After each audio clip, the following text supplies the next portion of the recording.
Hi there, welcome to the Noah Presgrove case today, focusing in on a important theory in regard to the possible cause of death along the highway, and also taking a look back at a photo which has been seen in a different light since, in which some have suggested that there are additional injuries sustained to Noah's body at some point at the party, and it was caught on camera. I want to give my analysis, opinions today, and see what we reach as for a possible conclusion, and incorporate a map analysis too as for the origins of possible additional sustained injuries, whether it directly links to the death or it's a build-up to that. An event which encountered Noah and other partygoers or maybe strangers, who knows?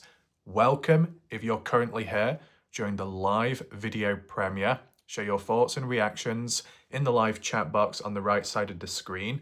And at any point, and for people watching on catch-up, be sure to drop a comment down below under the video and let me know your thoughts and reactions to today's topic and theme, as well if you have additional questions, theories, answers, discussion points. It's all welcome. It will help with spreading awareness and keeping the case alive.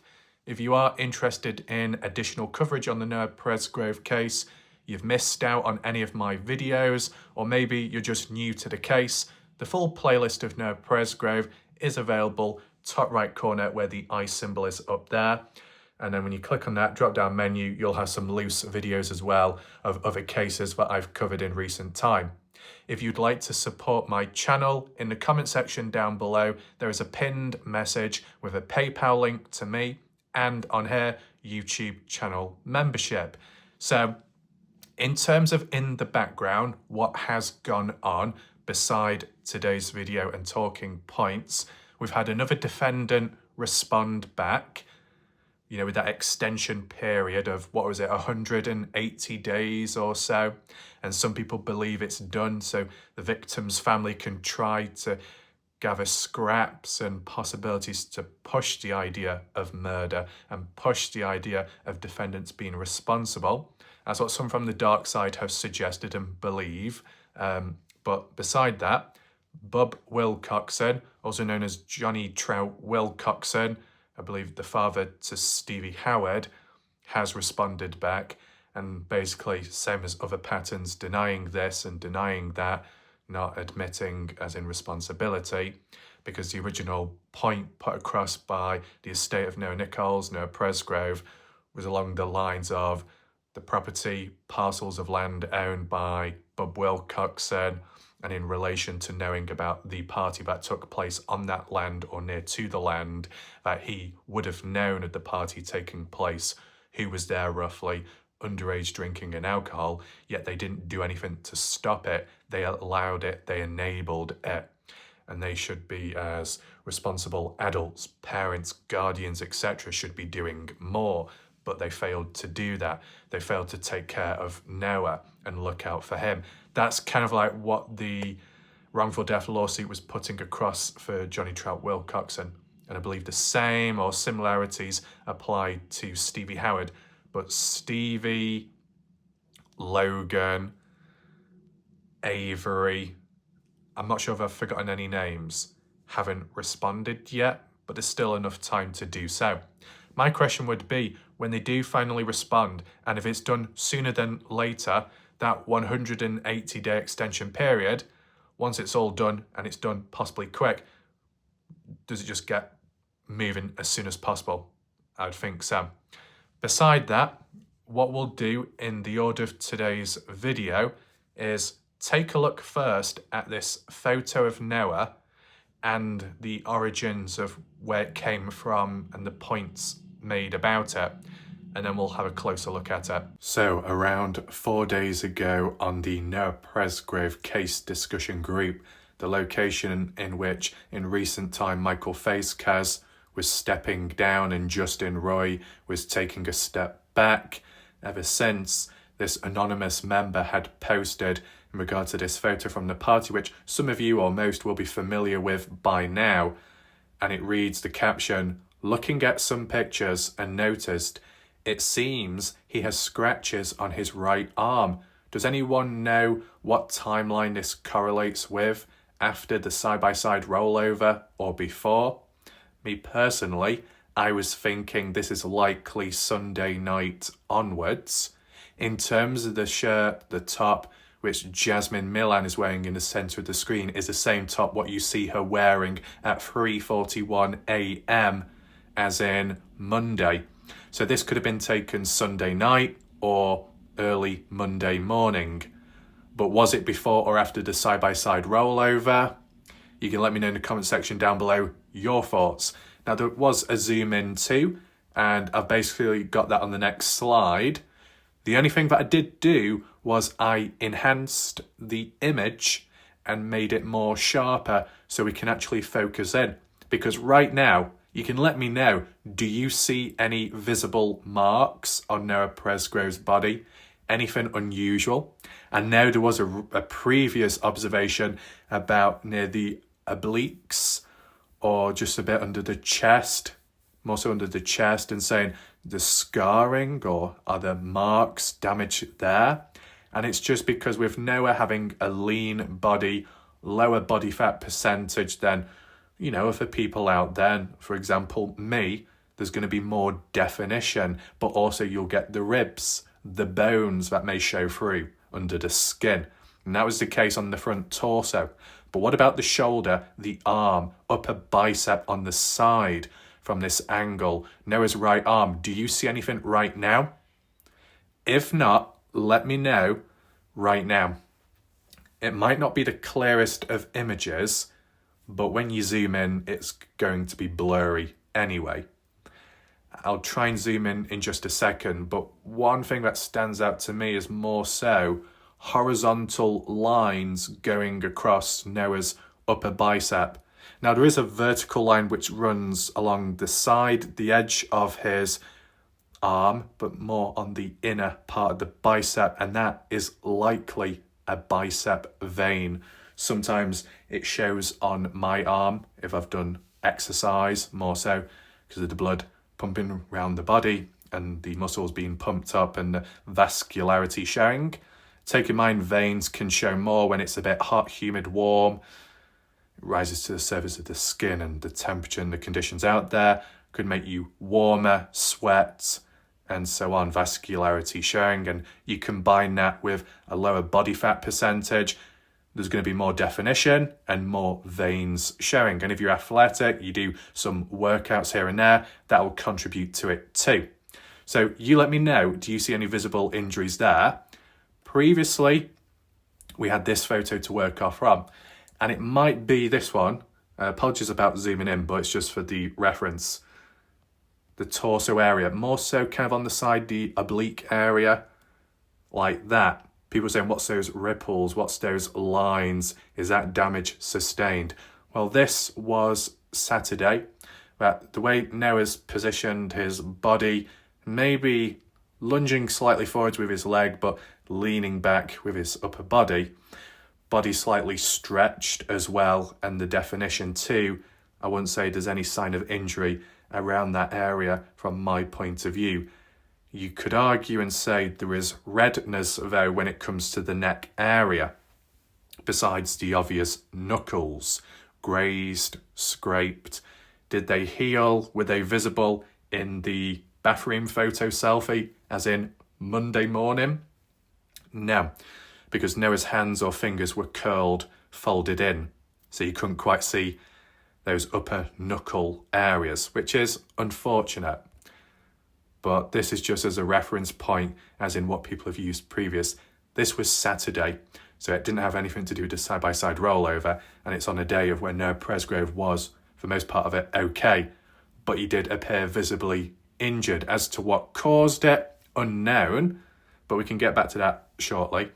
As for this one, as for the upper shoulder, do I see anything there? Well, the lighting, it looks kind of shiny. Might just be the reflection. I see a little bit of discoloration on the front part of the shoulder bone area, whether that's bruising or just discoloration or just the lighting, the filter of when the photo, the selfie was taken. You let me know if you can see any bruising. Once again, when you look there, kind of centre of the screen, it looks kind of greenish, darkish colour, like bruising. Now, there was a little bit of bruising on Noah's heel, or one of his heels, so like impact to the ground or so, when it came to his autopsy report, but there was no sign of bruising elsewhere on the body from what I can remember. But when we look at this image here, when Noah was alive and somewhat healthy, I don't know if you could make the argument and say there was bruising on the shoulder. What would cause that? Impact with the ground, hitting something. Could a side-by-side rollover cause bruising on the body? And blood vessels surface is burst and the blood raises to close under the surface of the skin and disperses, forming a dark like radius or so, and it can spread out. But as for his knuckles hair, which hand is that? It's his left. And what's the one here? His right hand. Yeah, so it's interesting, to be honest, that Noah's right hand hair appears injured, right? As for his shoulder, his bicep and side of arm, we can't see because his forearm is covering it as he's folding his arm inwards. But there is clear visible damage on his right hand knuckles. Yeah.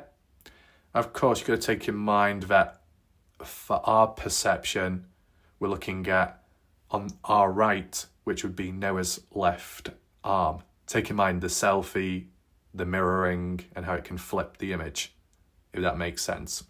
But yeah, from Noah's point of view, his right arm and hand, more so his knuckles, are visibly damaged, injured. Nothing major.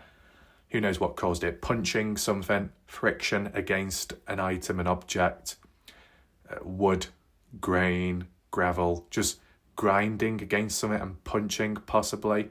Happened to me once in the past. But the reason why it's most important this is because the damage on the Saturday photo is of the right hand. And the photo here of the Sunday night photo onwards, there is supposedly visible damage on his right arm. Damage on the right hand, knuckle, damage on the right arm. So there could be a correlation. You can't compare here because his arm's folded, but there's a small chance that maybe, just maybe, however Noah injured his right hand knuckles may have coincided around the same time as when he may have injured his upper right arm. And if that was the case, well, then it would mean, with this being Saturday, that could have been caused Saturday too. Just that the photo taken where signs of visible damage was on the Sunday onwards. So for that reason, if it was true, it wouldn't link to the side-by-side rollover. Another event, an earlier event which wasn't fatal but caused a bit of injury, is it the be-all and end-all? Probably not. The injury itself, if you want to call it that, doesn't look too serious. There's a bit of line on the, just a bit above the armpit area, like a little thin line. Whether that is a stretch mark, you've always got to consider that. Stretch marks can be like faint white lines, and there can be more than one as the skin stretches. I think that might be more so caused by when you might be slightly overweight, or you've just got excess skin and fat on you, and then you lose some weight a bit too quick. And maybe it can also be caused through working out, like with weights in certain areas where the body's stretching and building muscle, sometimes maybe building muscle faster than it's losing certain fat, or things are being sped up a bit too quick and it leaves stretch marks behind. That's what you could put the argument across. However, besides the bicep vein going down the side of the inside bicep, I can't zoom in too much because it might not show on screen, but there are horizontal white lines. Hopefully you can see. Horizontal white lines going across the arm. And that could possibly be caused by simple scratch marks. Nothing deep, just very top surface level scratch. Even like if someone used a nail and clawed or scratched you, not to the point of drawing blood or leaving a literal red mark, but like a white line. You got to take in mind though, you can get white lines on your body and marks over time through a scar. I mean, example, I've got the odd few scars on me where it's like a white dot or a white line because once there was an injury there and it's healed ever since. If that's the case here, then it would mean it's probably an older injury for Noah Presgrove and it probably doesn't link or correlate to the party or Noah's death whatsoever. If it's not a scar and it's just a simple like scratch, you know, when you drag your finger across your arm quick and there's like a white line, something like that. Or because it's horizontal, as you're walking somewhere, you could have grinded or scraped against something, right? But the only other thing is, it appears that there might be like a few bumps or lumps just about on the upper side of the bicep, raised skin, whether that's a reaction, some kind of rash. How could that be linked in any shape or format? Well, I've got one possible suggestion. Let's head on over to Google Earth. If we hover over the party house back down here, the event of Noah Presgrove, as described by BBC Brooke Bounds Carter on one of my previous live premieres, that over the course of the party weekend, Noah Presgrove and some others went down to the Red River on separate days more than once, coming back and forth. Some of that could explain as to why writing was washed off Noah's body, besides the usual claim of having a wash or a shower, being in water out there, and maybe salt water too, which speeds up the erosion of certain stuff on the body or the skin, the surface layer.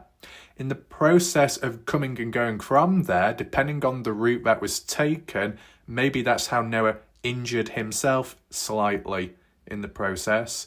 Whether that links to the knuckles or not, you never know. So, in terms of the angling, and I guess this is an important point because I've done a map analysis of this already, in which you've got Red River way down here, whether it's dried up or not at the time. Besides it, you've got the river. But in order to get down to it, you've got to go through a wooded area. There's some like dirt roads, but not over that way because that's more private and it's the, what do you call it? I forgot what you call it. But it's in my head, right? So yeah, the Red River, the size of it, spending time down here over the course of days. Oh yeah, and as for that over there, a quarry. That's what it mainly is, a quarry. But returning back to the party house, in order to get down to it, from that angling, you can't go down that road there because that's to the quarry, it's private. But what you can do is if you're coming out of the party house and you're facing west, drive down this road or walk down the road, depending what Noah did and other people, where you reach this trailer. And I believe it's a trailer. I think previously it was described as this being owned or lived in once by Stevie Howard. But I believe it was mentioned, whether it's true details given or a mistake made, that the recent defendant Bob Wilcoxon that responded back and admitted to owning certain property or land linked to the address given here, compared to the actual party house where the main party took place. And some people were saying, well, how does that link then? If you own land down here, a certain section of it, and the party took place away from it, then how are you responsible? I guess it depends how much land is owned and if it overlaps to the party, or more so, if the party overlaps onto the land owned or was owned by Bob Wilcoxon. But I think some people said there might have been a mistake made with some of the addresses, so it's not worth jumping ahead too far, because the only other place which I'm aware of, more specifically where Bob lives or lived, is of course in this area down here where you had those cameras, which is somewhat adjacent, close to the mini mart there when it came to the claims of the traffic or lack of traffic coming on down the highway. But in regard to the party house property and the property here, you do have a dirt road. As you can see, reaches a bit of a donut, but if you turn around and it goes onto that field, you can faintly see the track marks, right? And then it runs down here, and you can see up ahead, very clear track marks, which when you do follow, and depending which turn you take, left and right, then a left, then a right, and down, you're basically at Red River, right? Who caused these track marks? The party goers, all at the same time, over the course of time, through the months, through the years maybe, but specifically at the time of the case of Noah Presgrove, or the build up to Noah's death, coming on down to Red River, Saturday maybe, Sunday likely, early hours of Monday, who knows, at least 3 days for Noah to participate in coming down here. And what I'm getting at is, whilst Noah was coming and going from this place, the access point would have to be owned probably by one of the defendants, I guess, in order to get onto the land and then to be able to drive on down to the Red River, unless the land is owned by somebody else. And if that somebody else is responsible for that land, how or why did they allow, to some capacity, partygoers to encroach onto that land to get to Red River? And why aren't they involved in the wrongful death lawsuit? Because if at the end of the day, someone like Caleb Newton, the father to Jack, can be listed as a defendant and in some ways blamed, apologies, that Caleb could be somewhat blamed and labelled for being in ownership, owning the side-by-side, and giving Noah permission to use it, even though there's not been any evidence to show Caleb at the party, and no evidence to show Caleb owning the vehicle, and no evidence to show Caleb even on the phone with Noah saying, yes, you can use the side-by-side. None of that type of permission given or any mentions of it, but somehow Caleb involved and labelled like that without any solid hard evidence at this moment in time. If something like that can be stuck onto someone, then you might as well start pinning the blame on the people that own the land beyond and further down here, whether that applies to Bob Wilcoxon or it applies to another person. That's if this road, this area, was used to access Red River. If there's another access point, which is more public, and it's not private, well then there's no issues.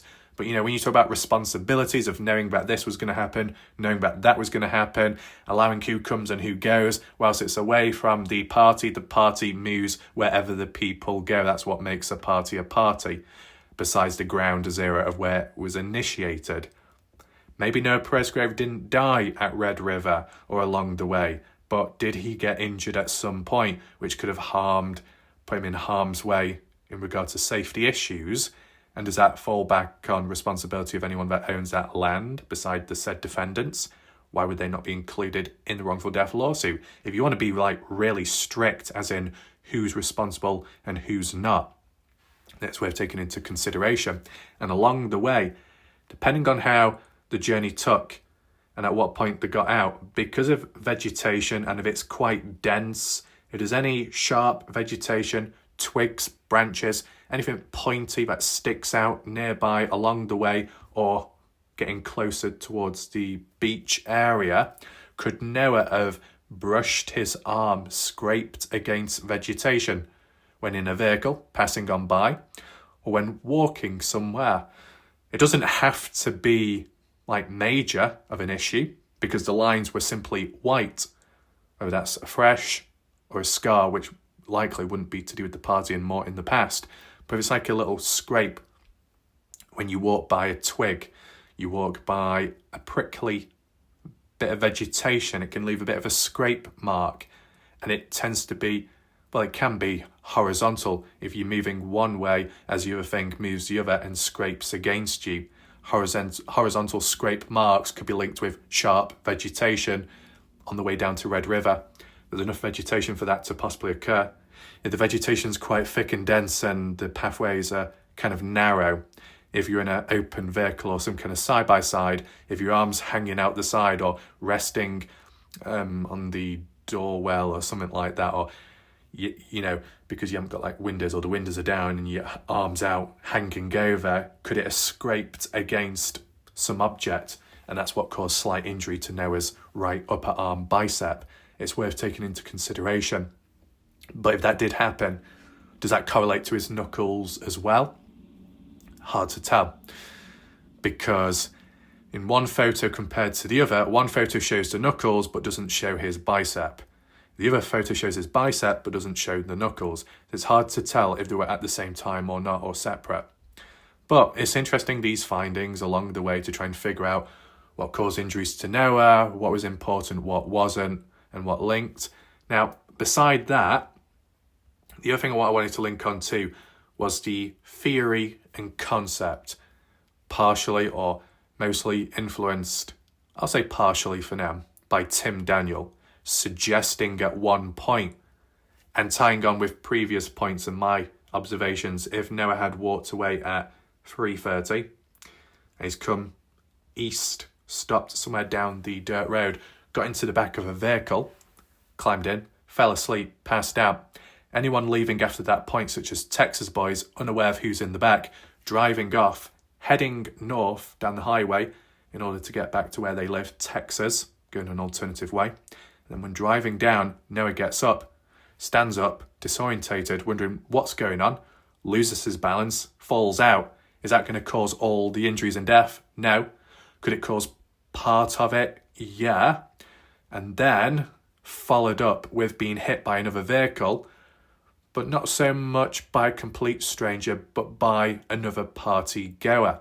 How possible is that? And I think some of it is influenced by what Tim Daniel has suggested, but also my thoughts too. I want to do a demonstration of it right now visually so you can understand it a little bit better. Right, here we are. So just imagine this is the highway going north towards here, and you've got the vehicle on that side of the lane driving up.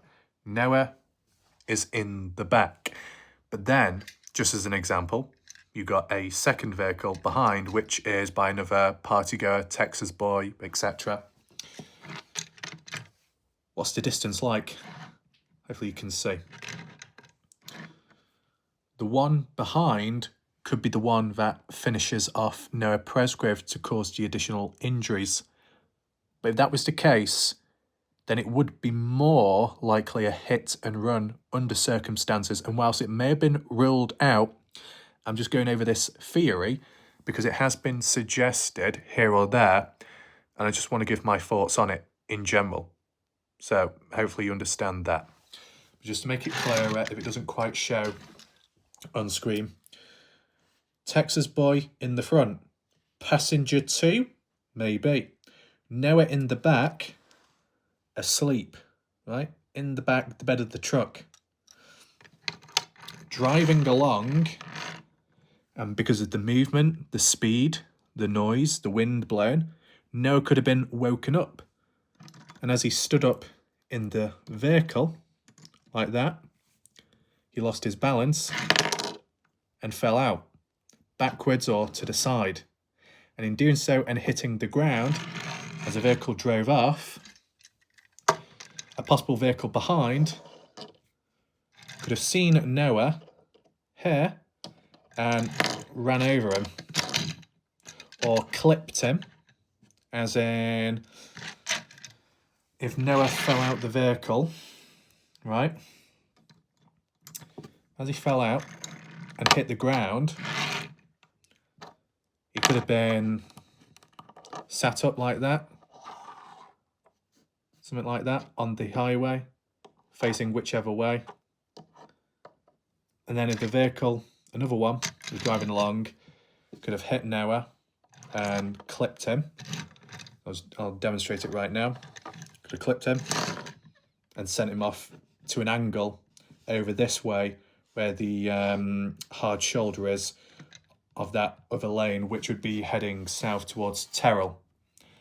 So it doesn't always have to mean being literally run over, unless you were referring to possibly being crushed, certain injury sustained, crushed, run over, already on the ground and run over, or incapacitated but still alive, not able to move, and clipped by a vehicle and causing him to go diagonal over that way. The reason why it's a problem is simply the visibility. It does come down to the distance. Whilst you've got these vehicles, possibly, if they were leaving at the same time, party goers, the driver and possible passenger in the yellow vehicle, for example, if they didn't know that Noah was in the back, the bed of the pickup, they wouldn't know that he's fallen out either. If they didn't know anything was there in the first place, they wouldn't expect anything to fall out, right? And they're more focused looking ahead on the highway north. Yes, they've got the rear mirror, and depending on, well, I guess a rear mirror, it depends on the design of the vehicle, and if it's an open top pickup, well then you'd be able to look in the back, look in the mirror. But if you're more focused on what's ahead north of what you're approaching, because it's dark as well, you need to be focused on what's in front of you, not as much what's behind you, with respect. That who's more likely to see Noah in the pickup if he was in the back? Who's more likely to witness or see Noah falling out? The driver in the first vehicle that's looking ahead, or the possible second driver behind that gets a front row seat to the rear end of the vehicle that Noah's in the back of. So, if Noah stands up, for example, it comes down to the distance of this vehicle. How far away is it from the first one? Is it really close by, like a convoy? Is it really spread out? Depending on the distance, you might only be able to see so much because of the darkness. But if you've got your lights on, it's probably going to illuminate the back of the vehicle. And the back of the vehicle will probably have its own lights, brake lights, etc. So as this is driving behind, if it was, based on a theory, this driver, whoever they are, should be able to see Noah here. And if Noah did fall out like that, would the driver have much time to stop? Or would they inevitably hit, run, or crush Noah and send him flying so far, hitting the ground? The thing is, if the driver or passenger saw it, didn't have time to react or stop in time, made contact with Noah, well then it was their responsibility to stop, to check, and to report and call police, etc.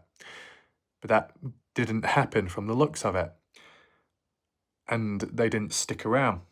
So they continued on, like the other. This one's oblivious. This one directly saw it, possibly. Yet, neither don't take any action. Don't report it in early. Don't contact anyone. I guess that would be a case of a hit and run, and hit and run has been ruled out in this case, or at least officially it was in the early days. So, what happens from there? I mean, the concept of Noah being injured, hurt, through a stage of different events, one after the other, is possible. If it is at the highway, falling out the back of a vehicle, being finished off by another is possible.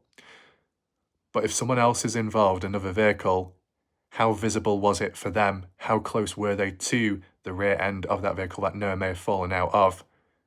Did they know? Were they aware? Were they blind? Were they in a world of their own? Were they drunk? Were they another party goer or a stranger that was just, roaming behind the party goer's vehicle? See, when you got someone like Justin Roy, just based on the theory, and that's it only, the counter theory, that if you had a party goer, and if Noah was in the back, and you, the party goer, had no clue Noah was in the back, you would have no clue when, where, or if Noah had fallen out the back at any point or time. You'd go home completely clueless. You'd hear about the news of Noah and his death, you'd be sad, confused, lost for words, you wouldn't know. You wouldn't know because you didn't know in the first place. The only possibility as to how you could know or how you could find out if there was CCTV footage which showed you, the driver, with Noah in the back, and you saw it from a different camera angle point of view. However, there's no cameras along the highway or along that stretch, so you just wouldn't know.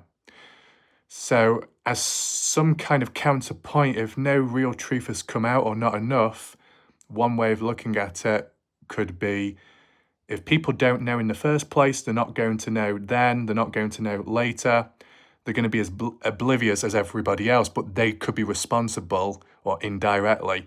They may hold the truth or the key to knowledge, but they don't even know it within themselves.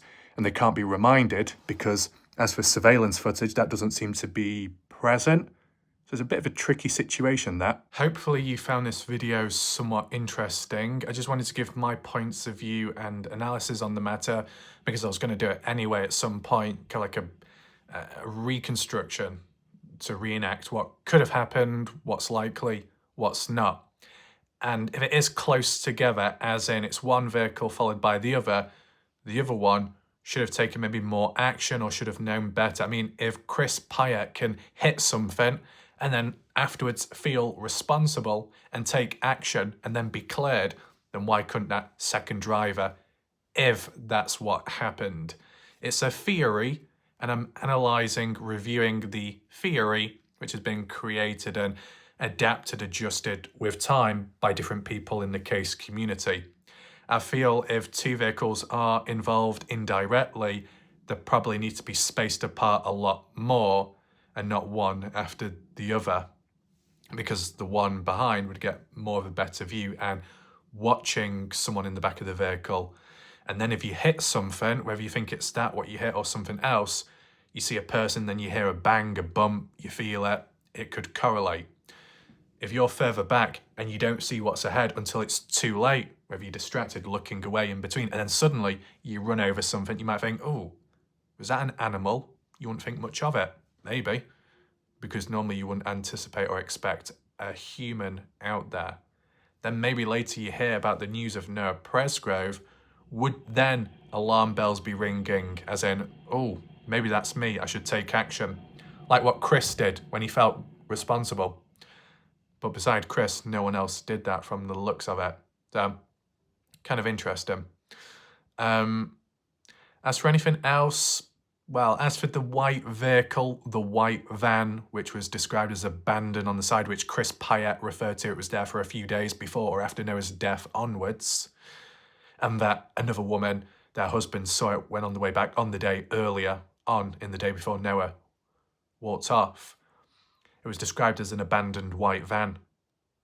But then the same person or another person had full screenshots of the convo, and it wasn't a white van, it was described as a white car. And then the whole white car thing is what was described by, I think, Jack Newton, where a white car stopped, showed up. Either someone got out and replaced the shorts with a different pair, different coloured shorts, or that a white car stopped by and hung about and then drove off after. Bit weird. But you see, that's what the problem is, language and wording. Abandoned for days is different to a same vehicle description showing up and then moving away onwards on the same day. Sounds like two separate events. What the hell's going on there? But no Tyler Hardy or Tyler Hoodman ever made a reference to a white abandoned van at the highway near to Noah's body. Yet Chris Pyatt did, indirectly. Besides the van reference, but a vehicle present abandoned for days. And that other woman's husband who witnessed it and called it a van, but then later it changed to a car. It's a problem, right? But I just wanted to give you a little heads up in reference to that in case it was forgotten. I'll leave it there for now.